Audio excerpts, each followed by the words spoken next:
It's a revolution now, and you're invited.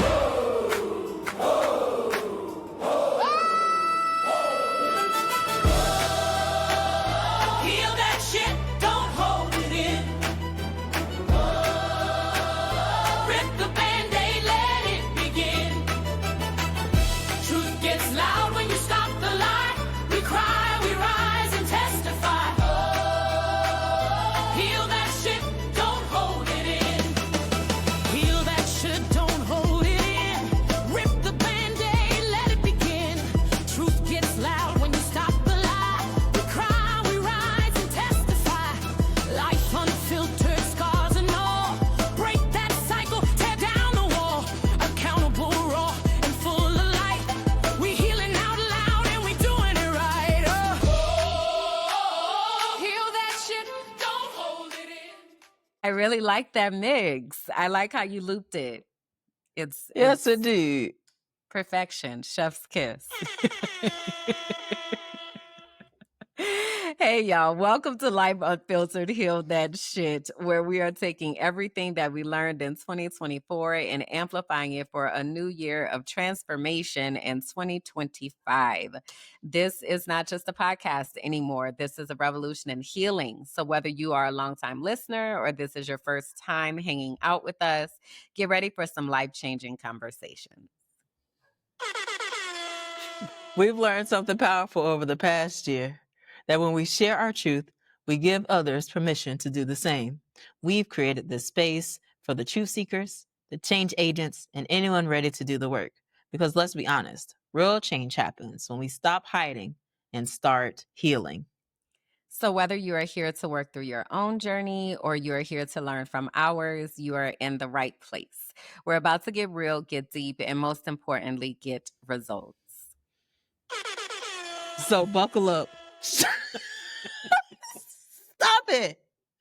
So buckle up, strap in, grab your favorite drink, and let's heal that shit together.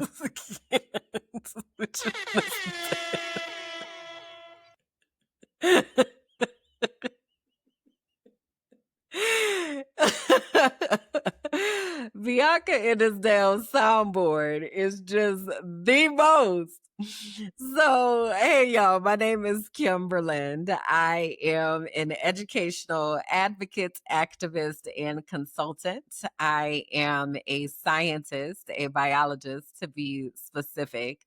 I am a visionary and motivational speaker. I'm a virtual producer and network executive. I am the creator and founder of Intuitive Melanated Life Coaching, where I help people deepen their relationship with God to understand their unique purpose and design in order to positively impact the world. I'm also a professional frolicker. I currently live in Medellin, Colombia. I left the U.S. in October of 2021. And I'm also a host and podcaster. So what up? So now there's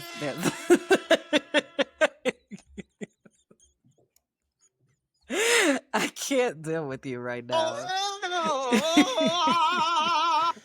My name is Bianca Goolsby, and I'm a digital strategist, a consultant, an education activist, and a certified snitch. Snitch. I'm an investigator and a receipt collector, so please put some respect on my name. In fact, let me not ask, put some respect on my name. I am the founder of Teaching for the Culture, where we transform, we empower, we advocate, we coach, and heal. I'm also an intuitive melanated life coach and a digital nomad, currently working and traveling wherever there's Wi-Fi. And my purpose is to empower others to find their own path to freedom and fulfillment. Amen. Amen. You laughing, and the people gonna be like, why you laughing while I'm doing my intro? What's so funny? Because you going back and forth in these voices and in and out of these accents is really taking me down. And I'm doing my best over here. So you're going to have to single yourself out or something on that part. Because, man, I'm trying to keep it together. They just gonna have to get it because they ain't doing it again. In this space right here, we operate by the 3 keys. And you might be wondering what those 3 keys are. It's accountability, transparency, and integrity. Yes, indeed. So before we go further, we want to make sure that we're clear about expectations, what you can expect from us and what we expect from you. So what you can expect from us is to operate out the 3 keys. We're going to keep it real, keep it petty, and keep it fun. But also, we talking about healing. We also going to speak freely. So we're going to cuss if and when we feel like it. So I'm telling you this now because you might have little listeners and you might want to have some AirPods, some headphones, or maybe not. That's your business. And what we can expect from you. Hate speech and hate comments, not over here, okay? We proudly serve in the Block and Be Blessed ministry. So engage with intention or get escorted to the Block pew. Fake news. We want you to go with us on this journey. We're not the experts, but we are facilitating the conversation. And we want you to participate in this journey and bring people with you because together we're committed to doing the work to heal. So if you will go ahead and drop some emojis into the chat, and I'm going to tell you which ones because we communicate through emojis here. So our collective emoji is the heart with the bandage wrapped around it. That is the way for you to let us know that you are a part of the Heal That Shit universe. When you see us out here in these internet streets, you can couple that with a variety of different emojis. But that heart with the bandage wrapped around it represents the healing that we are doing collectively and in community. We also have individual emojis. So my emojis are the sunflower and the crayon. The sunflower because it is yellow. Yellow is my favorite color. It reminds me of the sun. It brings me joy. It makes me happy inside. Sunflowers are also the symbol for invisible disabilities. And as someone who now understands that I am neurodivergent and have a whole slew of acronyms and letters behind my name and just understanding that my brain works differently from others, I have become a fierce advocate for things like invisible disabilities and things that people aren't able to see on the surface. And then the crayon, because there was a time in my life where things were very, very black and white and there was no color. And I made a conscious decision to color the fuck out of my life. Insert said crayon. So those are my emojis, and you can drop those into the chat for me as well. Tell them yours, please. As you can see, I'm in my finest teddy bear ensemble. Amen. Okay. With my teddy bear hat, get that information. So my emojis is the teddy bear and the hands that form the heart. Okay, the teddy bear is teddy bear season. Okay, I want to show love, give love. Love is the highest frequency, but also I can be a bear. So be careful when you poke it. And the hands that form the heart, though, the journey with my heart and me having a pacemaker, something very serious. And I talked about it today on one of my shows that you need to be intentional with your health. And I've been very transparent about that in my journey. And so I want to uplift that you need to take care of you. Okay. So those are my emojis. I literally was talking about that today on the Frolicking Truth of we got to take care of ourselves. It is so important. So shout out to that confirmation. So want to remind you all that you can connect with us in a few different ways. So we are on YouTube. We are also on podcasting platforms. So Apple Podcasts, Spotify, iHeartRadio. If you search for Heal That Shit, you can find us. And then you can also go to our website, wehealthatshit.com. And there you can get onto the mailing list, get access to our book list, and a lot of resources that we're actually in the process of collating, and we'll share some of them actually with you all today. So stick around for some announcements. But yeah, come holler at us. You know, if you usually listen, come over and see all the visual effects and things that are happening, and also take us with you on the road for wherever you listen to your podcast. So having said that, let's go ahead and get into our spirit check. And this is the time where we take an opportunity to intentionally think through how our spirits are feeling. And we use a system of four hearts, four colored hearts is the way that we think about it. So I'm going to explain what that looks like if you are listening. So green is I'm absolutely wonderful. Life is great. Blue is I'm good. I don't have any complaints.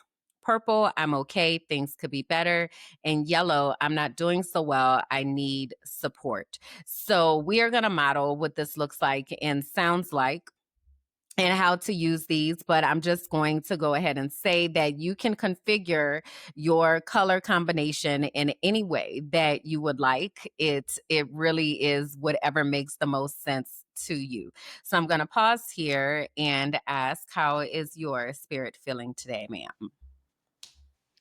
So I love when we do these because my heart in the center of it is green. And around the outside of it, like, so visualize the center of the heart being very green and vibrant. And like outside of that, there's a light gradient to the blue where it's like I'm good. So in the core of me, I'm solid, but then there are some things on the outside that's trying to penetrate the inside. So it has this gradient of this blue.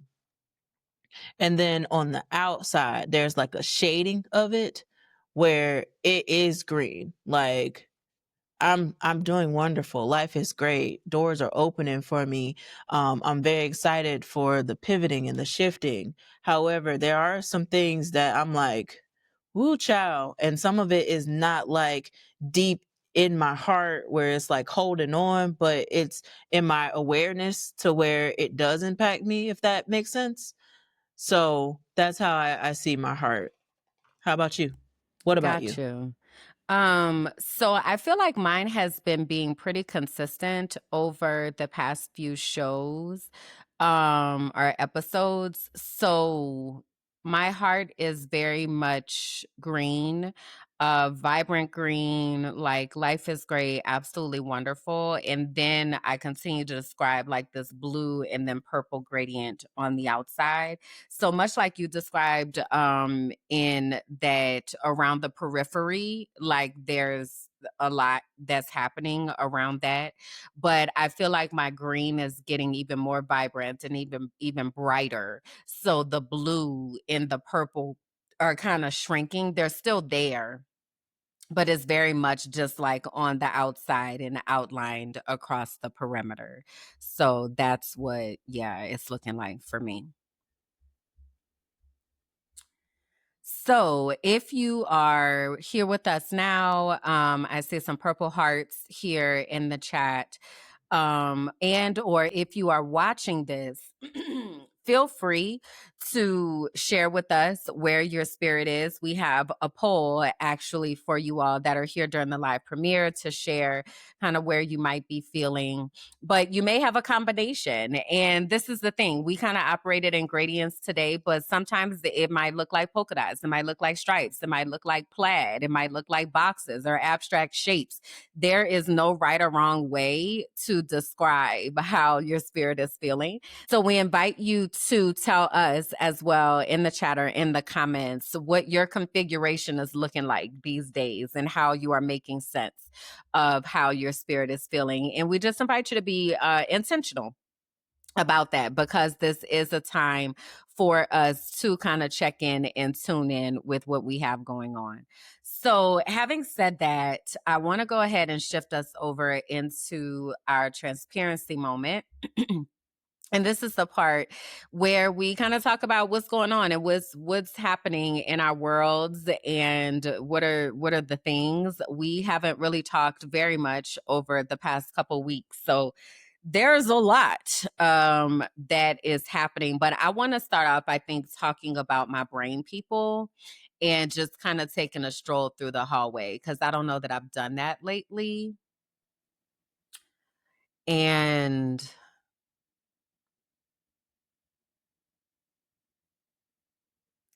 I feel like my brain people right now are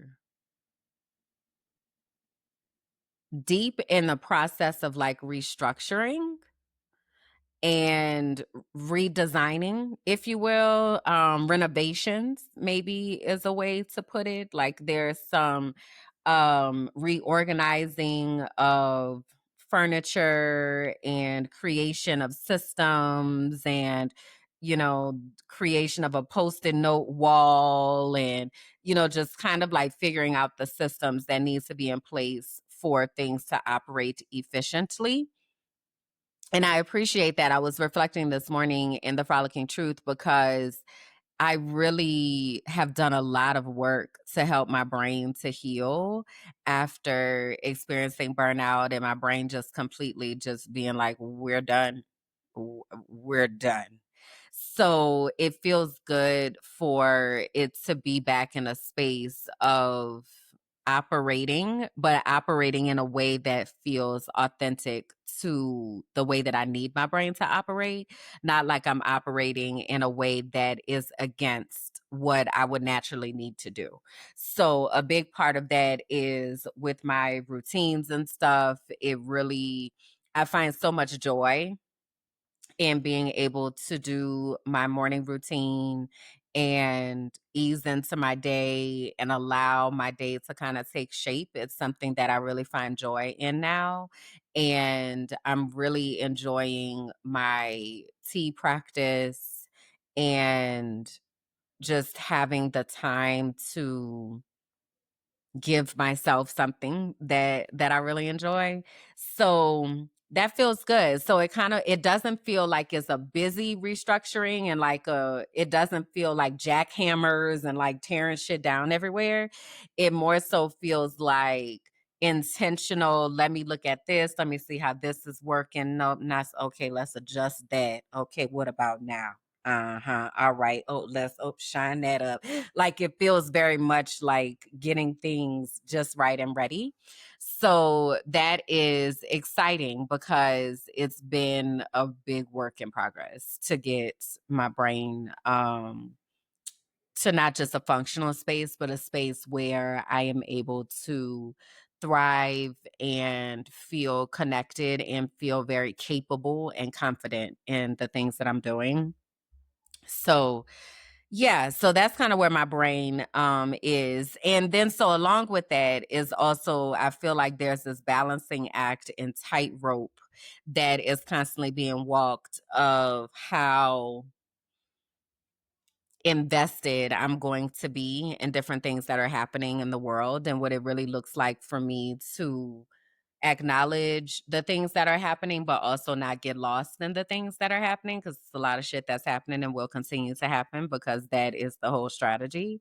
So I feel like I've been really having to be much more intentional with my boundaries. And so, like, even, Tuesdays, I don't talk.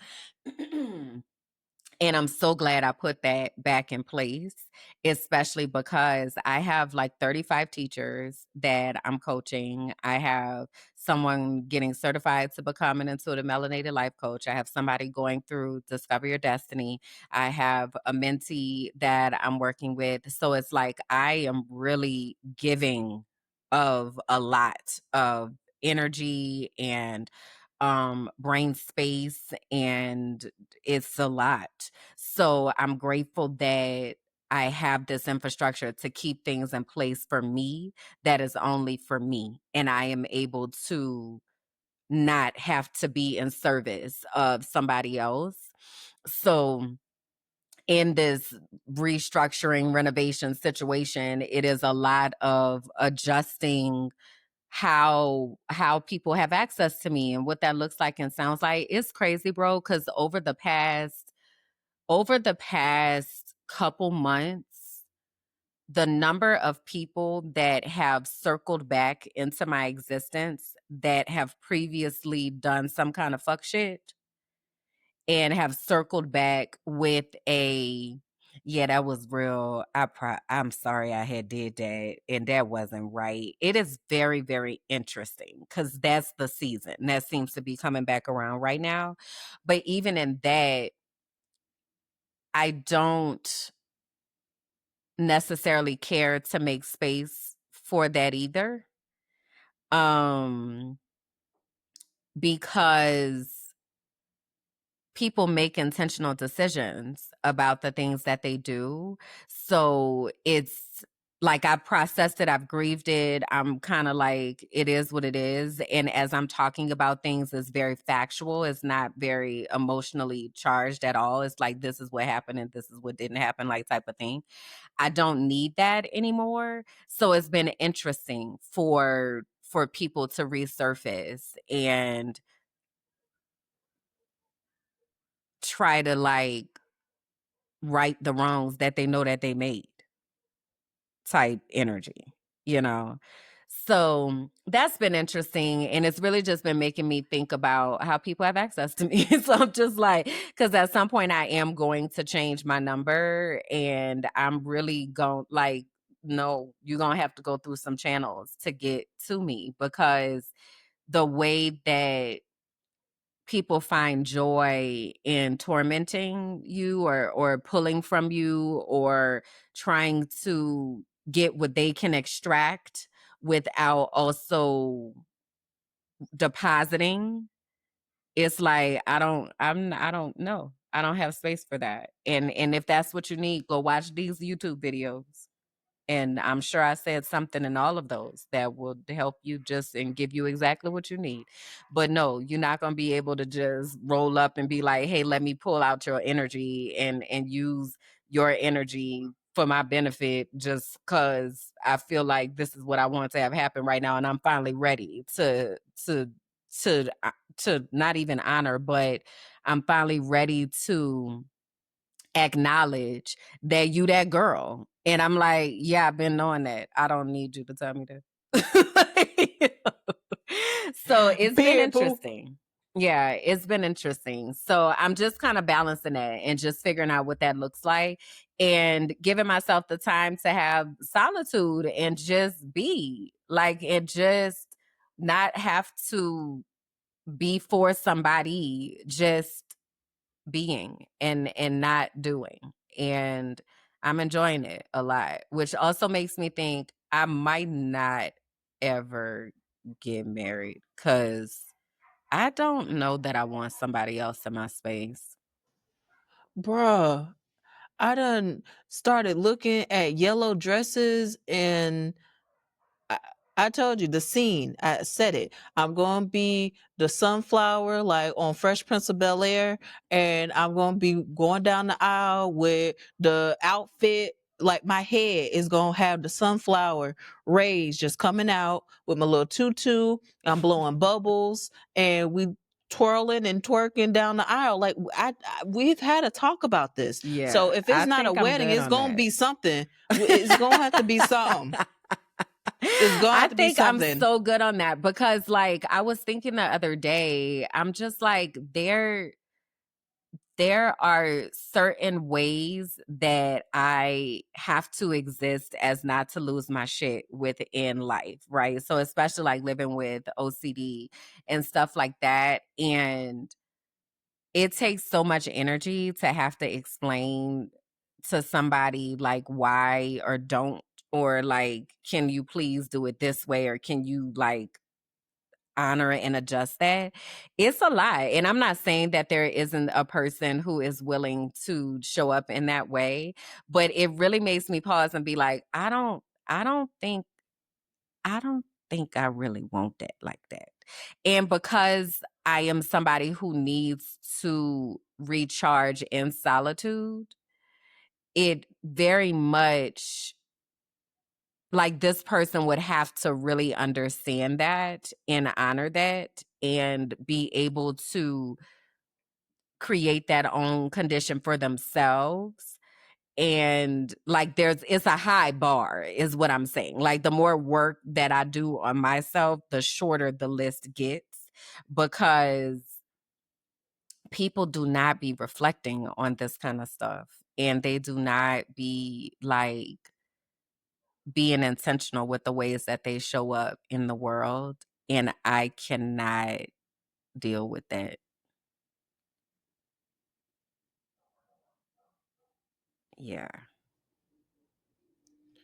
Well, I'm still going to hold on to this vision with the sunflower outfit and my tutu and the bubbles and the twerking down the aisle, which and it there's people out here that are marrying themselves. So, And I that's a can see thing. why though also because I've thought about that a few times and I'm like I can see why somebody would be like I'm just going to marry me because I like also too we often are looking in partnership we're often looking for somebody to like fill voids and that's one not fair to another person but also that's not supposed to be the point of partnership is that somebody comes in and fills this void. So then for me it's like how can I learn to love and fill that void for myself that regardless of where this other person is or whatever, that's not going to impact my inner world. But in the same token, I still need to have somebody that is doing that same work for themselves and able to show up in an exchange of energy. And I just really don't have a lot of confidence that that's what's happening out here in the men's world. And, this is how I know that people are born the way that they are born because I am definitely heterosexual. And it's hard out here for a pimp when you're trying to get this money for the rent. It is wild out here. I talked about last week on the Frolicking Truth masculinity and toxic masculinity and just it's a lot. So in many ways it also feels safer to just be like, I'm okay. I'll tap in when I need. And then after that, bye. I'm good. Yeah. So that's my confession for the day. Yes, indeed, Mom. If you ever decide to switch teams, you have a community of people that will be here to support you and love you, okay? Yes, indeed. Want to make sure that we It uplift doesn't that. quite work that way, but thank you for the offer. Okay, all right. Moving forward, what is the a highlight of your morning routine? What is something that you wake up and you're like, I get to do this. This makes me excited. It's a few things. One is taking my medicine. That's the first thing. Because I know that God is going to show up and I'm going to get some type of idea, deeper revelation, like something is I'm going to have direction. So that's the first thing.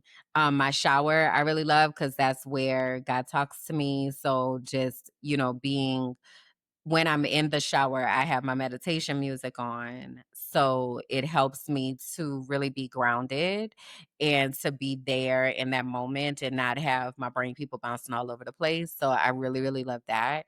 And then I also love the progression. I know you said one thing, but I've got multiple. The progression of the songs to wake me up in my day and like get me going. So it's like everything is kind of flows together in a way that eases me in and then is like okay and like you know who you are. Like one of my songs is I Know Who I Am. There's another one that's called Clarity. There's another one that's called Inner Breakfast where it's like feeding, the spirit. Like, yeah, I woke up to talk like this to myself daily. I love myself. I am here for myself. Like that, like I love it. Like I love the whole journey of the playlist. And then my tea. My tea makes me so happy of just trying different recipes and finding one that works. Right now I'm on Flor de Jamaica, Canela um y aceite de coco y azúcar. So hibiscus, cinnamon, infused coconut oil, and sugar, brown sugar, azúcar morena, brown sugar. And it just feels like fall. And it's so interesting because, it's always spring here. But like when I had went to the store the other day, I had went to the mall and I went through H&M, and all of the clothes are like fall centered, which is weird, but whatever. So the time that we're coming up on of September, October is very much like autumn season and all that. And the cinnamon and that tea just really just it feels so warm and cozy. I love it so much. So yeah, Aw. that's my favorite things. Okay. I love this for you. Yeah. Okay. So if you were to get married, it sounds like separate houses. Okay. So you could Now I would have be down with that. your own space. You can control Hmm. it the way you want to. You have your solitude, and then y'all connect when it needs connecting. Yep. Okay. I would All love right. that. And then I would love that. sunflower outfit going down the aisle with the bubbles and we all here. Okay. Everybody's in alignment. And again, if you do decide to switch teams, we got a place for you. Amen. Oh my God. Amen. Okay. Thank All right. you. Thank you for the offer. So why don't you go ahead and fill the people in and myself on what is happening in your world? Yes, indeed. So before I say what's happened present, I want to talk about what happened previously. So 2 years today was the day that I got on the plane to go to Belize. Mm. What were you So for thinking that day? it was so many mixed emotions because I was like, I'm excited for this journey. I can't wait to experience me being in Belize, then being like, oh, this is a solo trip. So I can really create this the way that I want to.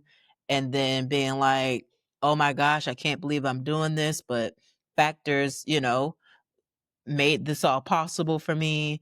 And then I'm looking at the pictures and the pictures that I posted of me leaving, my dad had came and took pictures of me before I boarded the plane, and I thought he had already left, but he circled back just to make sure that I got through the gate.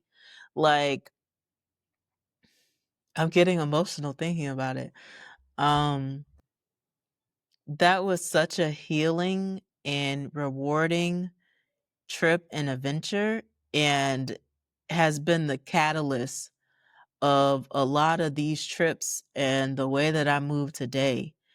That was some deep healing work that I had to do in Belize, where I literally had to sit with myself. And at times, the person that I was talking to was God and myself in those moments of, God, I'm here and you called me here. I'm going to be here for a month so that I can reset, recalibrate from all the different things that were happening in my life. And I want to come back a renewed person, to be healed, is what I thought, healed, and just brand new. So I will say that looking on it today, since it literally is the 2-year anniversary today, I have been in such gratitude for having that experience, of having that journey, and something that I'm inspired to write about. So I'm going to definitely write and kind of let all my feelings out as it relates to it, but it's definitely emotional seeing those pictures and seeing that memory. And Facebook memories is a hit and miss. Sometimes I want to throw the phone, and other times I'm like, oh. So I thank God that I've had this adventure and this journey. So yeah, What do you feel like you learned from going to Belize? I definitely learned how to be focused on me. When I was there, it was just myself of like, okay, so what am I going to eat today?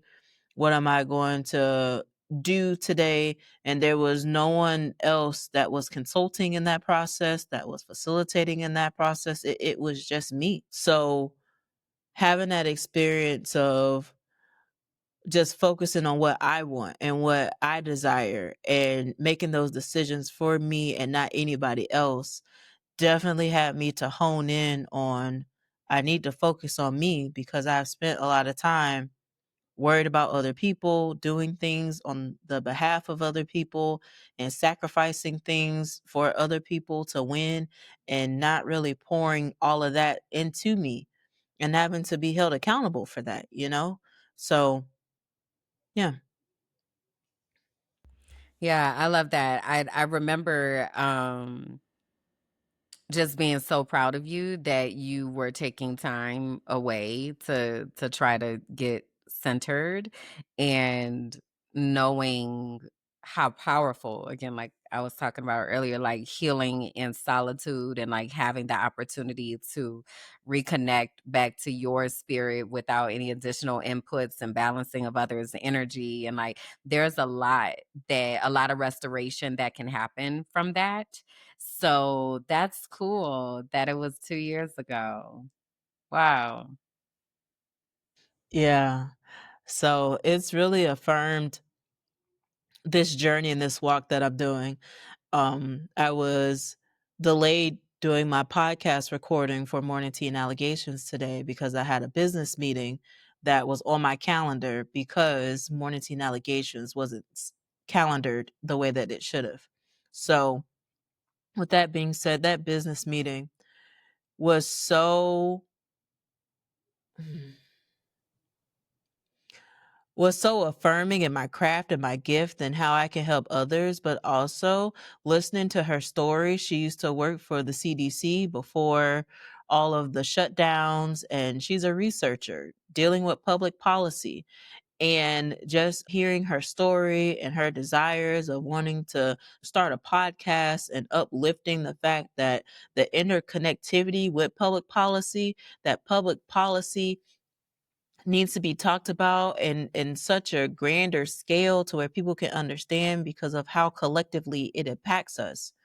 And there were several examples that she gave that I didn't even think about until she said it. For example, the signs on the roadways where it indicates how fast it is. I thought they just was like, all right, 65 miles per hour, this is what we're gonna put, and all of that. But there's a team of researchers that say in this particular area, this is gonna be the best speed limit because of these different factors, and how all of that is research and data driven. And a lot of people don't see the receipts and the data driven stuff. They just know that that's what that sign says, but don't really realize that there were a whole bunch of intentional steps and research and things that were done to get there. And just even in that example, I was like, wow, I just thought that Department of Transportation was like, okay, so if it's a school area, 25. If it's a neighborhood, 25, and then think about the research of it all and all of that. So it was really great to have that conversation with them, and also to just see the doors opening and me being so focused on my portal and having people to interact with me in the portal and having these conversations. I'm like, yes, like the portal needs to be the place where people are communicating with me so that they could get out my inbox, because my inbox has so many emails in there. It's wild. So being able to just kind of see the fruits of my labor, hopefully get some pay invoices coming in within the next couple of days, and I'll be even happier. Okay. Yeah, I definitely know the power of like getting those systems in place and untangled and like all of that. So I can empathize with that deeply, of like this is the channel of communication. I finally got this worked out and flowing, and now you're getting to get the benefit from that. Yes, indeed. So yeah, that has been the journey. So we'll Very shift to nice. vibes. We'll shift to vibe check unless you have any questions for me. No, not really questions. Just excited to see that things are taking off, and that restoration is afoot. It's been rough up and through here for a couple years. So I'm just grateful that God is showing up and guiding and directing, and opportunities are aligning. It feels like an incredible confirmation. So yeah. Yes, indeed. So you talked earlier about your morning routine and different music that you listen to.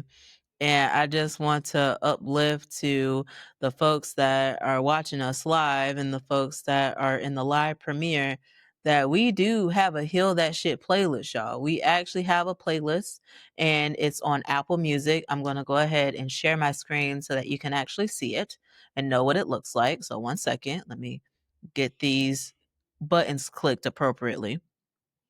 So currently right now we have 7 tracks, but more songs are being added to it as we go along. And we actually are inviting you to add songs to this playlist as well. So there are songs that truly speak to me. One song that is on this playlist right now that I hear is Don't Forget Who You Are by Common and PJ. It is something that reminds me that I need to stay focused with who I am and to don't forget that I am me. There's only one me, and I have to be unapologetic in that. And so I'm wondering, is there a song that is like your vibe that you've been listening to that like really got your spirit going? And I also want to know from the people that are watching, what's your favorite genre? What, music you vibing to, even if you don't submit, which we want you to submit, right? And let me just share the submission before you answer that question. Because I want people to be able to participate and to see and to add to this because we're building all of this together. Okay. So let me get this up. So it's a simple Google form. I kept it very, very brief. So all you would need to do is put the link to the song, whether that's on Spotify, whether that's on Apple Music, wherever, okay? Preferably YouTube Music, because that's the platform that we're using for this playlist. But you might have different ways that you listen to music. But YouTube Music is what we use over here. And so you put the link to the song and then just share with us what you like most about it. That's it. Okay. So submit it to our playlist. We will listen to it. We'll add it to the playlist and we'll continue to have conversations about this playlist as it evolves because music is therapy. Music does help people. And so back to you. I'm wondering, what's the song? Yes. So the one that I think is bubbling up the most for me is Grounded Root Chakra Meditation by Landrell. It is right in the middle of my personal playlist. And it is the song that helps me to stabilize everything that is going on and like center in the moment. So around this time that it comes on, I usually am about to take my medicine or about to sit down and journal.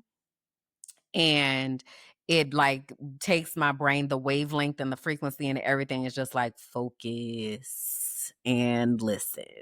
So it is my favorite because it really kind of shifts all the energy and just directs it right into where it needs to be. I love this. I love Yeah. this. Yeah, so I look forward to seeing what you all submit and what you all share with and I don't really know what you call this genre. Like, I don't know what it's called. Like, if it's inspirational or like, I don't know how to call it. Like your Landrells, your Tony Jones. Like, what is that even called as far as a genre? But it is very much because I'm also like a Cleo Soul, Snow Allegra type of girl. Um, so once I finish my morning meditation, I kind of shift into that lane. And again, though, it's not R&B. Like, what is it called? That's a great question. Okay, so anyway, so yeah, I look forward to seeing what you all share with us, and then we'll have a collective playlist that we can go from. So we haven't had a brain field trip in a really long time. And this brain field trip we took independently, but I knew that this would show up in this space. So I want to say here, we are about to talk about Unknown Number High School Catfish on Netflix. Okay. There will be spoilers. Okay. So if you have not seen it, pause right now. Go watch it. Get out. We And talking. then come back after you've watched it, because we are going to talk about the things that happened. All right. So again, Unknown Number, High School Catfish on Netflix. It is worth you actually going and watching it without us spoiling it for you. It is worth you taking the ride, like just organic without any inputs. So again, if you have not seen it, pause here and come back. All right. All right. So let's get to the synopsis of what it is. And I will say, it just came out like the other day, and I had not really known that it was coming out, but I saw people starting to post about it. I think I saw you post about it, and then a couple other people, and I was like, oh, it's interesting. And then I feel like Kev on Stage had put it in his Patreon. And then I said, well, let me go ahead and watch this, because Bianca watched it. It's about catfishing, so I know that it's going to come up in our conversation. So let me go ahead on and get myself hip to the game of what's happening. So Yes, it did. Great decision. I'm glad you did. So this is a Netflix documentary, and I'm going to read like the synopsis of what happens. So this Netflix documentary zooms into a harrowing cyberbullying case in Tiny Bill City, Michigan. It starts in October 2020. 13-year-old Lauren Licari and her boyfriend Owen McKinney start getting taunting, vulgar messages from a blocked unknown number. The texts are relentless, dozens daily, turning cruel, sexually explicit, pushing even to suicidal content.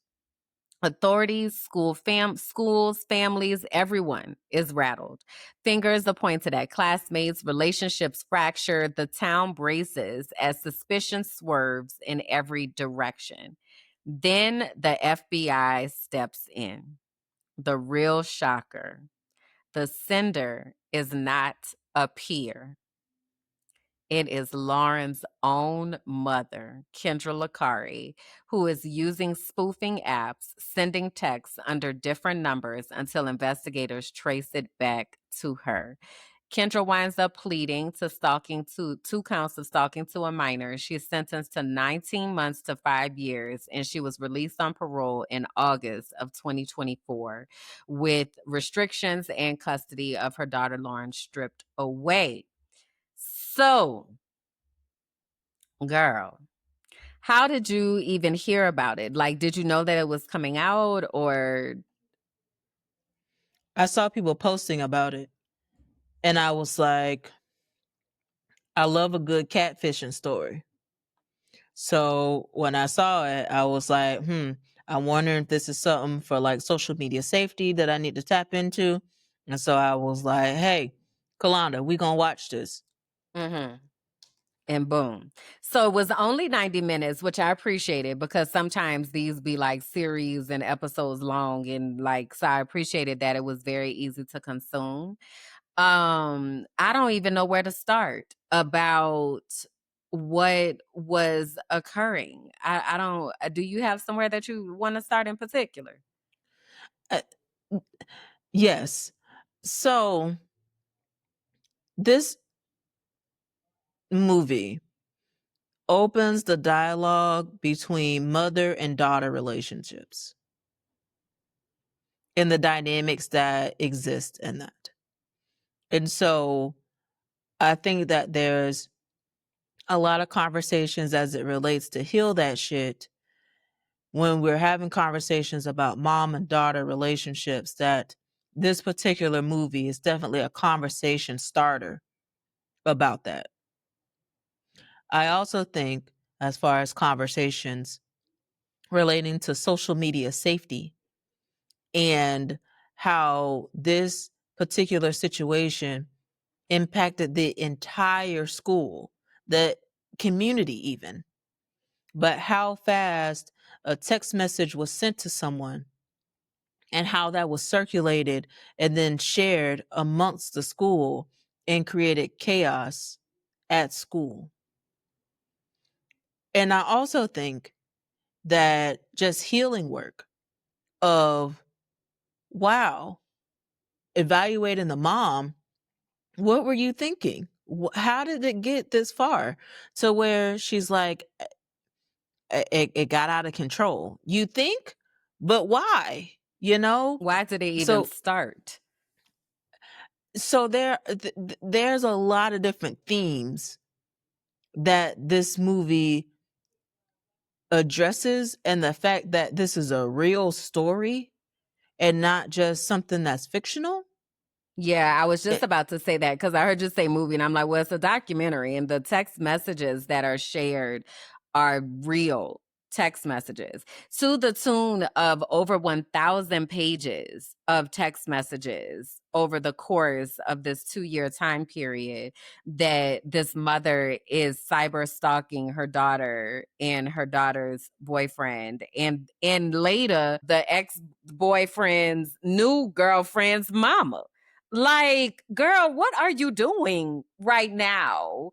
Like, it was, I thought about so many different things. Like you said, there are so many different places to like tune in, but it immediately made me think about the fake Facebook page in Tampa and all of the stuff that has happened because of that page, and like the relentless um sharing of false information and like the toll that that can have on a grown person, much less a child, much less your own damn daughter. Like that's the thing that was just so wild to me. So I was thinking about that, and then also, why did this even have to start? So to your point about the mother-daughter relationship, as outrageous as this is, I was very much like, I can see this because I grew up with a narcissistic mother. So they do some wild shit to make themselves feel important, special, wanted, needed, like all of that.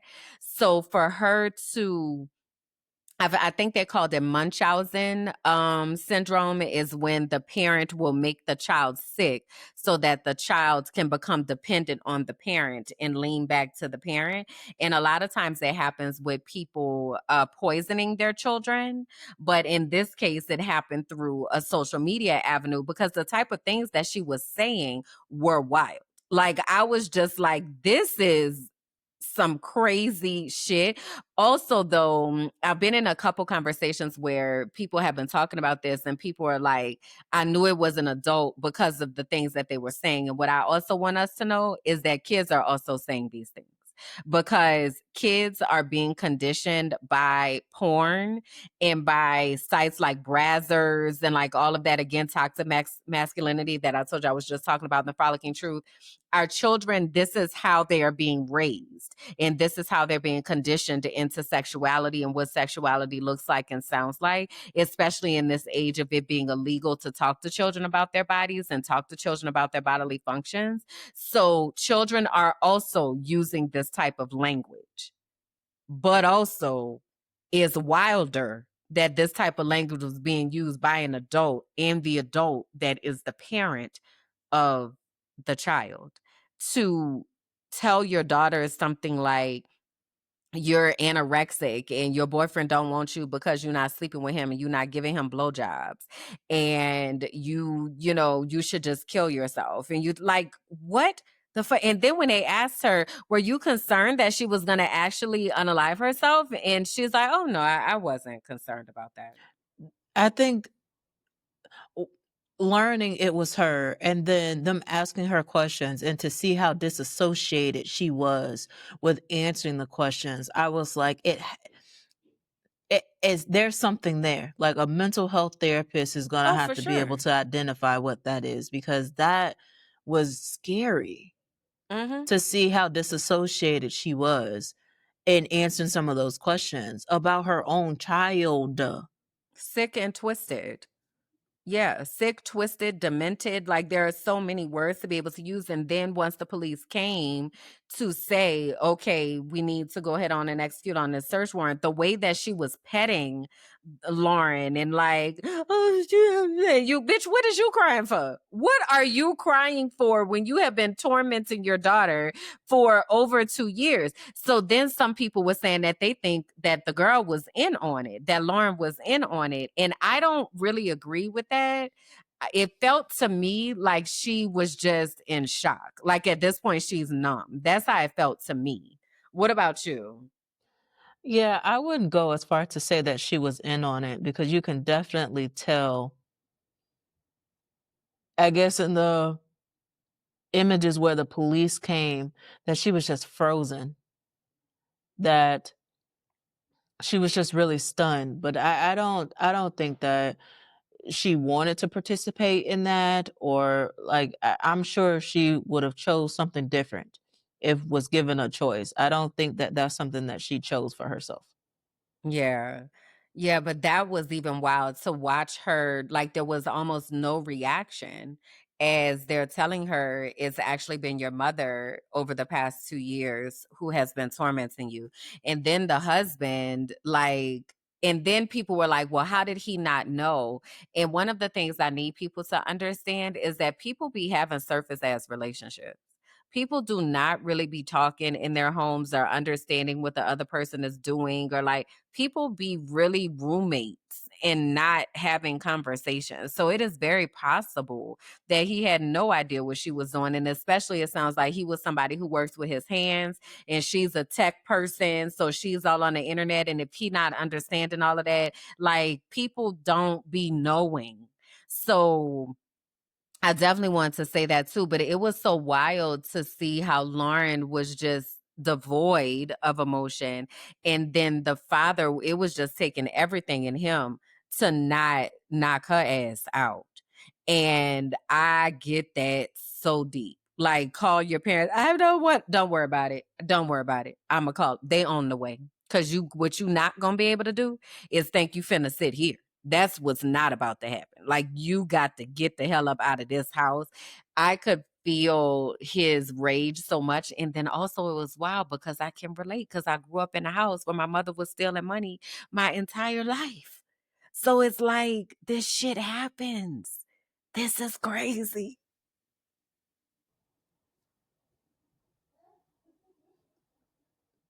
These fake pages, man. And speaking of, my screen refreshed. And to circle back with fake pages and what we were talking about, and for those of you that have missed some of the conversation, you need to be a part of the inner circle and be a part of the Equalizer's digital guardian space in order to get access to some of this stuff that we be talking about. But girl, look at this here. When I tell you they beefing, whoever is behind the IG page is up. I hope we catch your behind at the family barbecue this weekend because it's boots to your asses. Y'all doing a bit much for a page that's 5 days old. Also, we don't love these hoes. Judge. Team BB.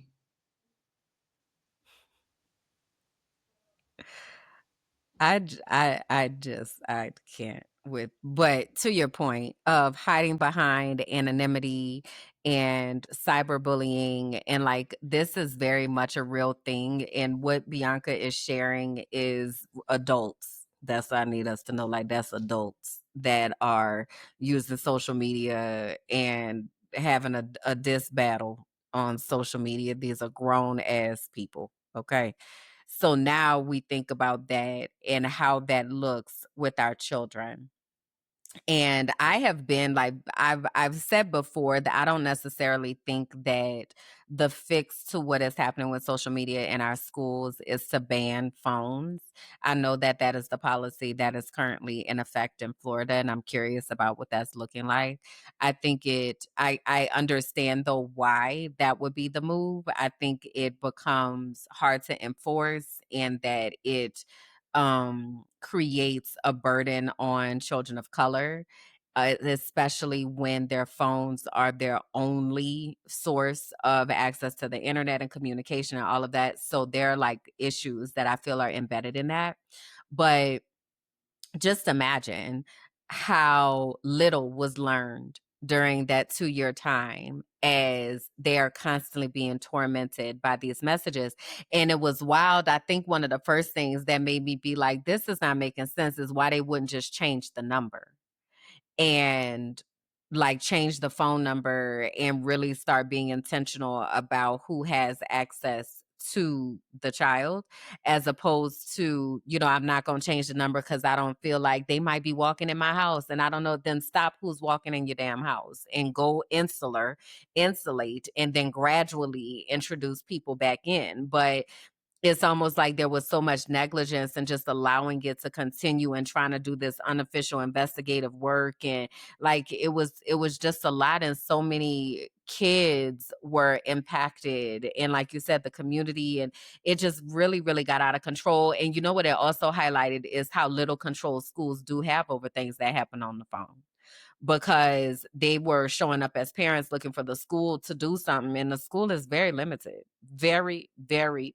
very very limited in what they can do in regards to enforcing and even in investigating the types of cyberbullying things that happen. So it really does, the responsible use does default to home and how you are establishing procedures and conversation around social media use and technological use, and what those conversations are looking like and sounding like, because we cannot depend on the school to be the enforcers when you are not being an active participant in what is happening, right? So like in this case, the mom had a spoof app, but how many times have you talked about all of the apps that are spoof apps? Like they're not real. So as parents and caregivers, we can't afford to just tap out and be like, it's fine, and like leave kids to their devices.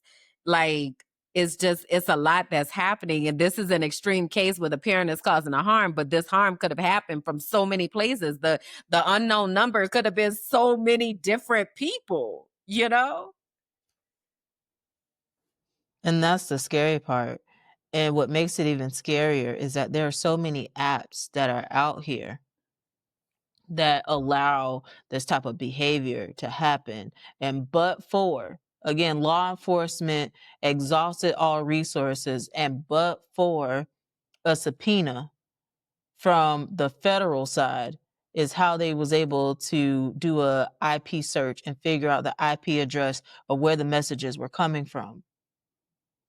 So it's very real. It's very scary. And this opens the door to so many conversations about safety, how we use our devices, how we communicate with one another, and the relationships that we have and that we foster in our own home and also with the broader community. Yeah, it just really reminds me of the conversations we've had about responsible use and responsible use across the family, because this isn't just happening to children. Like this is also happening to grown people, and there are grown people who are perpetrating these types of behaviors. So it just really makes me think about how social media is being used, and again, who has access to and that is why Facebook, for instance, is one of the places that I find it very difficult to be on, because there it's more and more increasingly toxic, and I just don't have space, energy, time, capacity, and don't want to have space, time, energy, or capacity for low vibrational things that are happening. Like I cannot do it. And you realize at some point that there are people who see an issue and want to do things to actively change or create change. And then there are people who enjoy being in the issue because there's profit in the problem. And I just can't deal with those who are profiting from the problem. So calling those of us who are in this community to be the change agents and to do things differently, I really impress upon all of us to think about how we are using our phones and how we are connecting to people and how we are creating space to unplug from our phones and really get grounded and centered and put practices in place of authentic conversation. I was talking to somebody this week, and their child is 6, and we were talking about just conversations, like what conversations are you having with your child? They're in school, and what are the conversations? Oh, well, I asked them how their day was. Oh, okay. And what did they say? Well, they say, it was good, bad, whatever. And I'm like, okay, so then what do you ask them after that? Well, then I tell them that's good and they're smart, and we move on to something else. These type of conversations are not doing a damn thing. They're not giving what you think they are giving at all. All right. I just need to be very clear. You're not learning nothing. You're not depositing nothing. You're not supporting nothing. Like, you are literally going through a surface ass conversation. So when we are being intentional about the conversations that we're having with other people and with our children, you're creating space to ask authentic questions and to really dig in and lean into what is happening. But you can't do that if you don't have mastery over your own emotional intelligence. So if you are actively denying your feelings, you are actively pretending like everything is okay when it's not, you are actively masking at work and showing up and just, it's whatever, self-medicating so that you don't have to think, and you don't have to think about what's happening in the world. You are not able to show up for your children, and they did not ask to be here. So it is our responsibility as adults to deal with our shit and figure out how to process our own shit so that we can help our kids. I was watching, you watched Jenny in Georgia before? Yes. Have you watched season 3? No. So I just finished season 3 yesterday. And the whole time that I was watching it, I was just thinking to myself, the things these children are carrying because their parents don't know what to do is just a lot. And so many parents think that if I just don't talk about it and pretend it's fine, everything is going to be fine. And it's not fine. It only gets worse, because if they can't come to you to get support, they're going to their friends, and their friends do not know.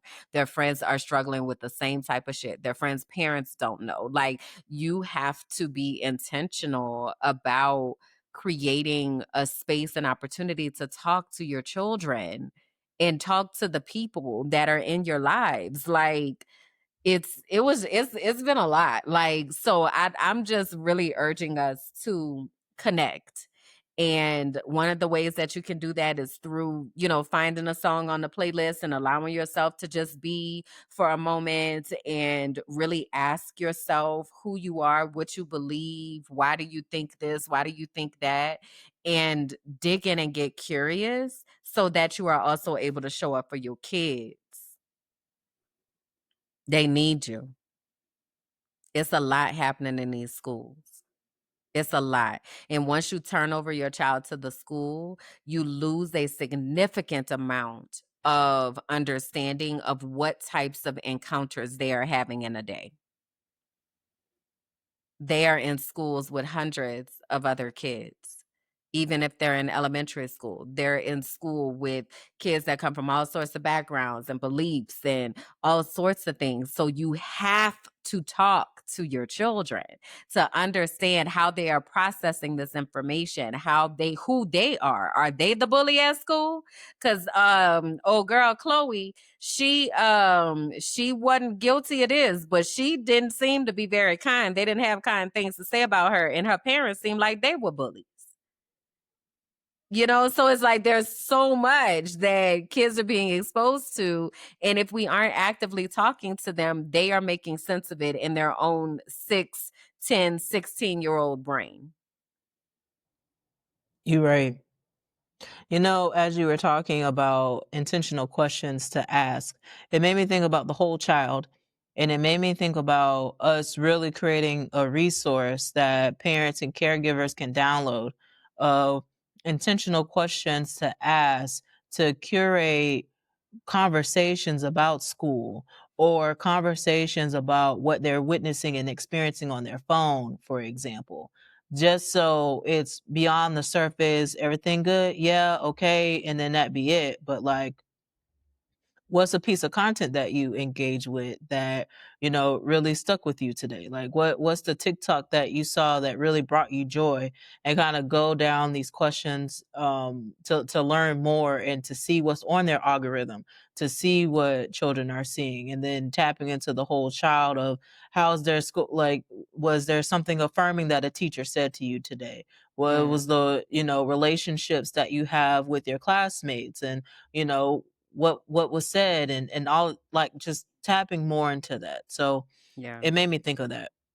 It's needed. Yeah, I've thought about it a few times. And I think it's just a matter of scheduling that out because another conversation I had with a parent when we were talking about, I said, how are you helping your child to process their emotions? And they said, I don't know how. And I was like, right. Because you don't process your own emotions. So, of course, you don't know how. Right. So, yeah, that is something that is on the list and will keep you all posted on the actual creation of that. But yeah, I realize many of us don't know how. And it is time for us to learn because we have to heal our own shit. So we are not harming other people. And whether those people are your partners, your friends, or your children. Like that is our responsibility to go through this healing work. So, you know, we are compiling the things and we are giving you small steps of things that you're able to do to start the healing journey. It is work, you know, we can't lie and act like it's easy. It's not, but it is worth it.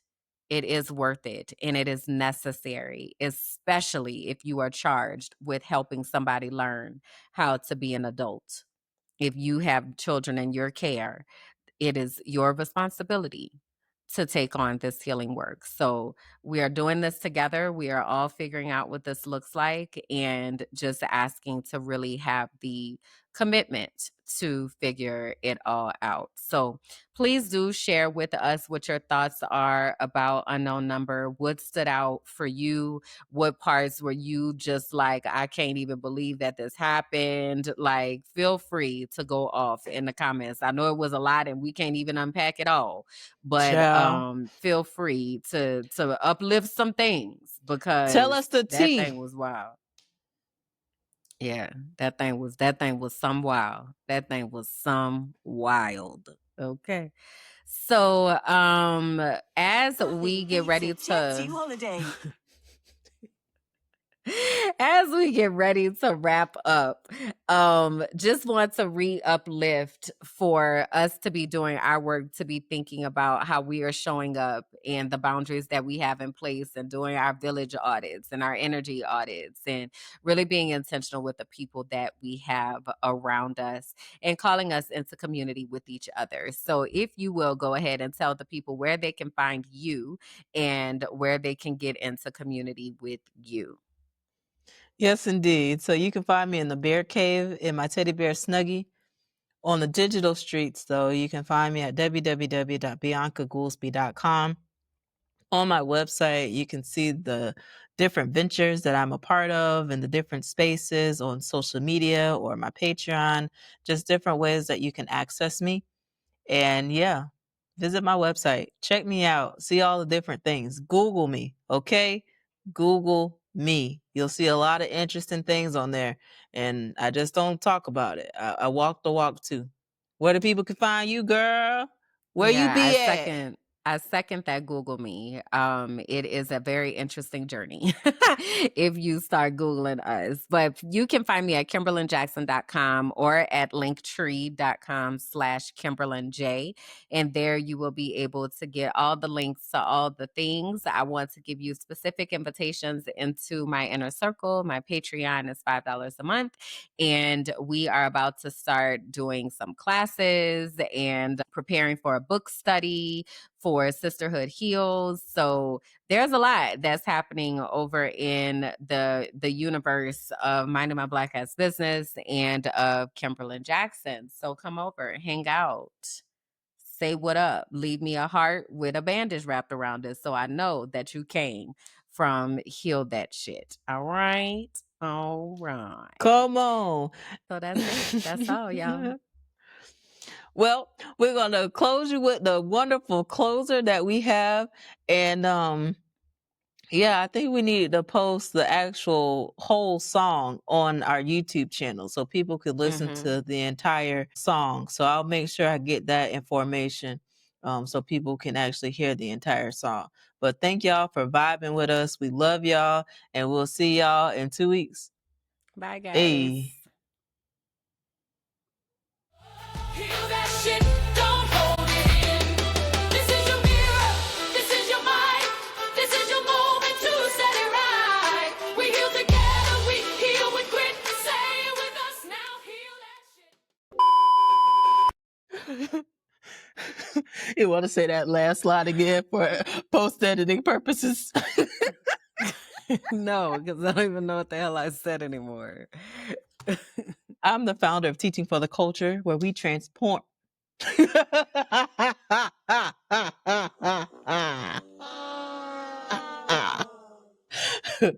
Take 3. You are not serious today. What is going on? Today's a beautiful day. Oh my God. I'm a snitch. Okay. Here we go. Well, take 4. 4 is a great Okay. number. It is. It's my Okay. favorite. Wipe my eyes from the tears. The tears.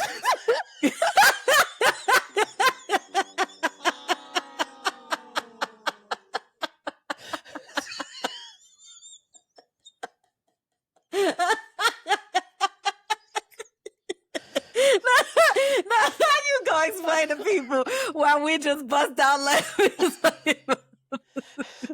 So when I do the edits, I'm gonna have to be very frank and be like, you just had to be here in the recording. So you had to be a part of my Patreon or your Patreon in order to have access to this. I don't know what else to say, but let me wipe my tears, Jesus. Okay. All right, take 4.